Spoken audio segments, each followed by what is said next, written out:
परम पिता परमात्मा सदगुरु मौला ने मनुष्य शरीर सर्वोत्तम शरीर दिया है। ऐसा शरीर जिसका बराबरी, जिसकी तुलना किसी और से नहीं की जा सकती। और ये शरीर में जीवात्मा रहते हुए अगर परमपिता परमात्मा का नाम जपे, सुमरन करे, तो आवागमन से मोक्ष मिले, जन्म मरण से मुक्ति मिले और वो तमाम खुशियां हासिल करे जो मनुष्य शरीर के लिए मालिक ने मुकर्रर की हैं। इंसान चाहे तो इंसान से भगवान तक का सफर तय कर सकता है, पर यह तभी संभव है अगर इंसान अल्लाह वाहिगुरु राम का नाम जपे। मालिक का नाम जपना किसी और जोनी के लिए संभव नहीं है। 84 लाख जोनियां हैं, इनमें रहते हुए जीवात्मा भक्ति इबादत कर सकती है तो काल महाकाल की। जिसने ब्रह्मा जी, विष्णु जी, महेश जी को बनाया है, सभी देव फरिश्तों को बनाया है, उस ओंकार, उस Waheguru God, supreme power God को सिर्फ और सिर्फ मनुष्य ही देख सकता है, मनुष्य ही उसकी भक्ति कर सकता है और किसी के लिए संभव नहीं है। कई बार ये बात आती है, कुछ रूहें मालिक के नजदीक पहुंचती हैं, कुछ नजदीक होके भी दूर हो जाती हैं। इसकी क्या वजह है? ये कहा जाता है कि संस्कारी रूहें होती हैं।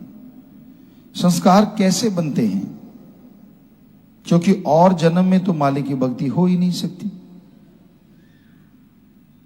और जन्म में भक्ति हो सकती है, ये संभव है। आपको बोला काल महाकाल त्रिलोकी नाथ की भक्ति, पर कोई भी जीवात्मा किसी भी शरीर में रहते हुए पिछले जन्मों में अगर भक्ति करती है, चाहे वो त्रिलोकी नाथ की ही क्यों ना हो, पर वो जीवात्मा तो यही सोच के करती है कि मेरा मालिक है, परमपिता परमात्मा है। क्योंकि सभी पक्षी, सभी पशु, सभी पेड़ पौधों में ऐसा नहीं पाया जाता। तो जो भी उन जोनियों में रहती हुई आत्मा मालिक की भक्ति करती, चाहे वो काल महाकाल की क्यों ना हो, तो उस भक्ति का अच्छा फल उसके संस्कारों में लिख दिया जाता है। तो जन्मों जन्मों की गई भक्ति अच्छे संस्कार कहलाते हैं और वो जीवात्मा मालिक के अति करीब पहुंचती है। इस जहान में, उस जहान में परमानंद लज्जत खुशियां लेती रहती है।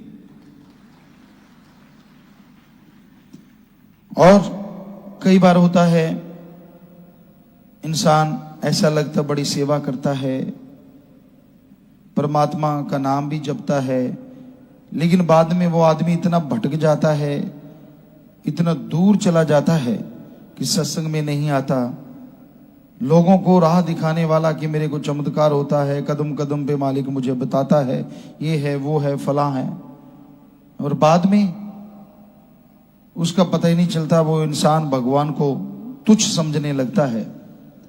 तो ऐसे लोगों के भी संचित कर्म होते हैं और इस जन्म के भी कर्म।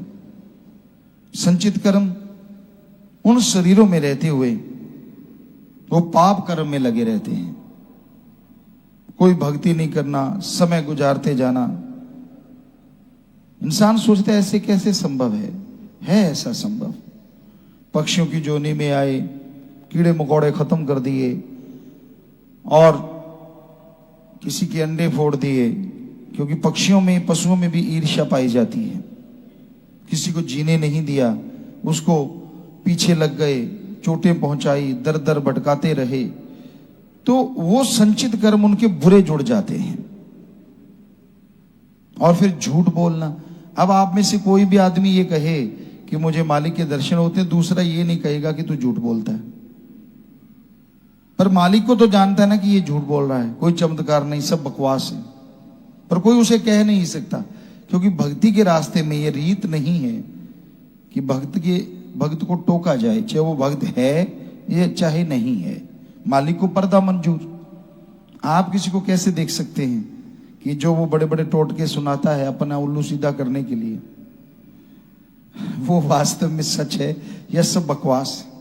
आप तो ये कहेंगे अच्छा ये तो बड़े भक्त जी आ गए, कभी आप उसे आसन देंगे, कभी हाथ बांध के बैठेंगे, कभी कुछ करेंगे, कभी कुछ। लानत लानत ऐसे मुरीद पे जो अल्लाह वाहिगुरु मालिक को छोड़ के, सतगुरु मौला को छोड़ के किसी और को उस रूप में देखता है। ऐसा नहीं होना चाहिए, कभी नहीं, क्योंकि सतगुरु अल्लाह वाहिगुरु राम तो सिर्फ एक ही है।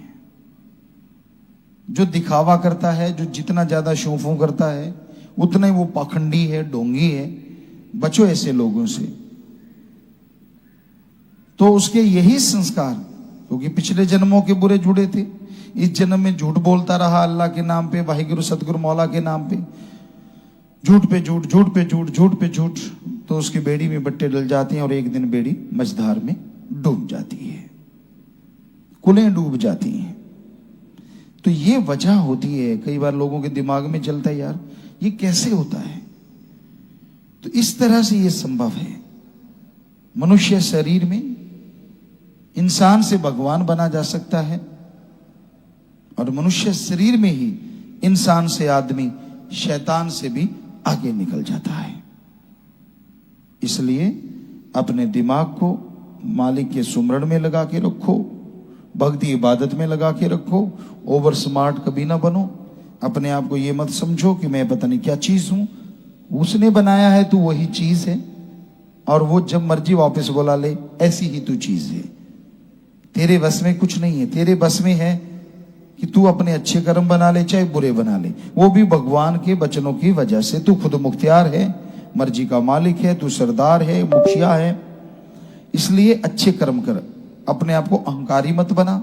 मुझे सब पता, मैं जानता हूं, मुझे ये मुझे वो। कभी भी डायरेक्ट इनडायरेक्ट अल्लाह वाहिगुरु राम की निंदा ना करो, क्योंकि वो अपनी बेड़ी में बट्टे डालने के बराबर है। उपमा करो मालिक की, उसकी भक्ति की, सतगुरु अल्लाह वाहिगुरु राम की, क्योंकि उसकी उपमा जो वाहिगुरु की उस्तत करते हैं, मालिकों ने अंदर बाहर कोई कमी नहीं छोड़ते। इसलिए उस ओम, उस राम, अल्लाह वाहिगुरु ईश्वर की हमेशा भक्ति करो, इबादत करो, सुमरन करो, भला मांगो सबका। कभी अपने आप को मन के हाथों मजबूर ना करो। मन भक्ति मार्ग पे चलने वो गए बन जा सोना। अभी मौका होता उसी टाइम कोई ना कोई पेचा चला देता है। पतंग उड़ाया करते थे हम लोग। राजस्थान के उस एरिया में कोई पतंग उड़ाना नहीं जानता था। 1972-73 की बात है। तो हम पंजाब में आए, देखा लोग पतंग उड़ा रहे हैं, एक दो को बनाते देखा। मालिक ने रहमत की, हमने भी जाके वहां पतंग बनाए। सारा गांव इकट्ठा हो गया, ये क्या बन रहा है, और उससे उड़ाया गया। तो फिर तो गांव में पूरा शोर मचा कि ये क्या चीज है जो उड़ रही है। तो कहने का, और फिर उसमें बच्चे उड़ाना सीख गए, फिर पेचा डालते, एक दूसरे का पतंग कट जाता। तो वैसे ही मन ऐसी जालिम ताकत है, जब आप रूहानियत के रास्ते पे स्मूथ जा रहे हैं, लग रहा है कि आप मालिक की खुशियां ले लेंगे, बीच में ऐसी कोई ना कोई बल डालेगा, ऐसा पेचा डालेगा, आपकी पतंग कटती तो नहीं क्योंकि सतगुरु मौला का हाथ है, पर डिकडोले बहुत खाती है। इसलिए मन का पता ही नहीं किस रूप में प्रकट हो जाए, कोई पता नहीं किस रूप में आपको गिराना शुरू कर दे। तू तो है ही ऐसा, तू नहीं आगे जा सकता, तू तो बेकार, तू तो फला, तूने ये किया, तूने वो किया। जिसका सतगुरु मौला यार हो, जब यारी अल्लाह वाहिगुरु राम से लगाई है, तो इन बातों के चक्कर में पड़ना ही क्यों कि ठीक है मैंने उसको सौंप दिया, मालिक तू जाने, तेरा काम जाने, अच्छे कर्म करूंगा, भक्ति करूंगा, सेवा करूंगा, तो रहमत करना। बस अपने आप वो रास्ते पे लेके जाएगा, जीते जी खुशियां दिलवा देगा, और मरणोपरांत संभाल जरूर करेगा। जी धन धन सतगुरु तेरा ही आसरा। सभी साध संगत जी से निवेदन है कि मेरा चैनल जरूर सब्सक्राइब करें जी। धन धन सतगुरु तेरा ही आसरा।